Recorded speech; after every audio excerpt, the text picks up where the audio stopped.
කල්යාණ මිත්‍රත්වයේ කියන එක හැදෙන්න ඕන gedara තුලින්. අපේ ස්වාමි පුරුෂය අපේ තාත්තලා පියවරු හිතාගෙන ඉන්න ලොකු පුරුෂාධිපත්‍යයක් gedara ගොඩනගාගෙන අර දරුවන්ගේ පීඩනයයි සියලු පීඩන බොහෝ තැන්වල පිට කරන්නේ කොහින්ද? බිරිඳගෙන්නේ.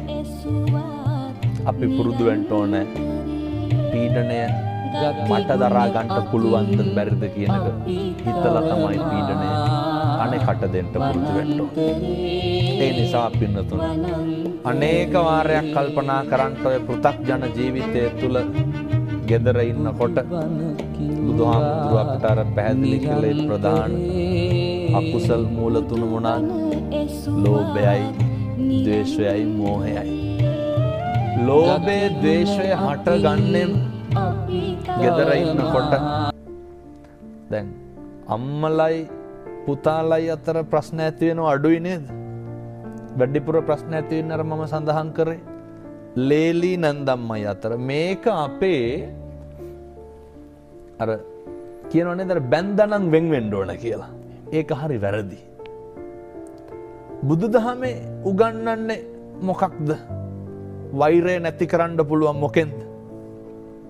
මෛත්‍රියෙන්නේ. ඇයි ඕක සමාජගත කරන්න බැරි? ඇවිල්ලෙන ගින්නට පිදුරු දානවා වගේ මොකක්ද අපි උගන්වලා තියෙන්නේ? වෙන විකල්පයක් නැහැ. මම දැකලා තියෙනවා සමහරක් ගෙවල් වල එක ගෙදර ලිප් දෙකක් තියෙනවා පින්නතුනේ. ඒ වුණාට ඒ නැන්දම්මත් පහන තියෙනවා, ලේලිත් පහන තියෙනවා. වැඩක් තියනවද? සමහර පින්නතුන් ඉන්නවා මේ පහන තියලා හෙන ඉල්ලනවා. එක ගෙදර. එක ගෙදර. පහන තියලා හෙන ඉල්ලනවා. මේකට විසඳුමක් තියෙන්න ඕනේ. ඒක තමයි තථාගතයන් වහන්සේ අත්ූපනායක ධර්මවලින් ඉගැන්වුවේ. මම එක අවවාදයක් දුන්නා එක පවුලකට. ඒ දියණිය කිව්වා ලේලි කියනවා හාමුදුරුවනේ මම ඇවිල්ලා ගෙදරට සති 2යි අම්මා මම උයනේවා කන්නේ නැහැ. මේ ප්‍රශ්නේ තමයි මහත්තයෝ ගෙවල් වල ගොඩක් තියෙන්නේ. අනේක උහුලන්න බෑ. අනේක දරන්න බෑ. මම කිව්වා උදේ වැඩට යනකොට නැන්දම් මට වඳින්න.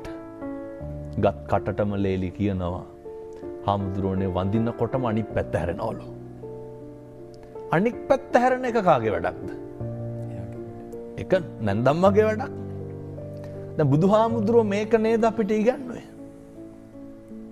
අක්කොච්චි මං අවදි මං අජිනි මං අබාසි මේ හාසි මේනේ යේතං උපනයන්ති වේරන්තේ සූපසම්මති වේරන්තේ සන් ඔහොමනේ ගාථා දෙක තුලම උගන්වන්නේ. අපිට අඩන්තේට්ටම් කරන බණින අවලාද නගන උදවියට උන්වහන්සේ මොකක්ද ඉගන්නේ? අසවලා මට බැන්නේය, ගැහුවේය, පහර දුන්නේයයි කියලා එකට එක කරන්න කිව්වද? එකට එක කරන්න කිව්වේ නැහැ. එකට මෛත්‍රිය පතුරන්ට කියලා උන්වහන්සේ ඉගන්නේ. අර නැන්දම් මට හැමදාම වැඳලා ගියා. මම කිව්ව හැමදාම තේ එක දෙන්න. හාමුදුරනේ මම හැදුවට බොන්නේ නැහැ. නොබොන එක නැන්දම්මගේ වැඩක්. බොන එක කාගේ වැඩක්ද? මේ කාරණය හරි වැදගත් අපේ ගෙවල් වලට. වේලිච්ච ඉරටු නමන්න පුළුවන්. ඒවා කැඩෙනවා. අමු ඉරටු මොකද කරන්න පුළුවන්? එහෙනම් දැන් මේක අහන්න ඕන කවුද? මේවත් තේරුම් ගන්න පුළුවන් තරුණ උදවිය. මම කිව්වා හැමදාම බත් එක බෙදලා දීලා යන්න. හාමුදුරනේ මම බෙදුවට කන්නේ නැහැ. සතියක් කරා, දෙකක් කරා. බුදුබණ බොරු වෙන්න හේතුවක් නැහැනේ පින්නතෝනේ.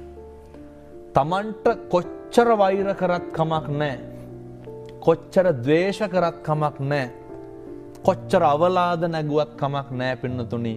අපේ තුල ජීවත් වෙන සත්පුරුෂ මිනිසයා නැති කර ගන්න එපා. අවසන්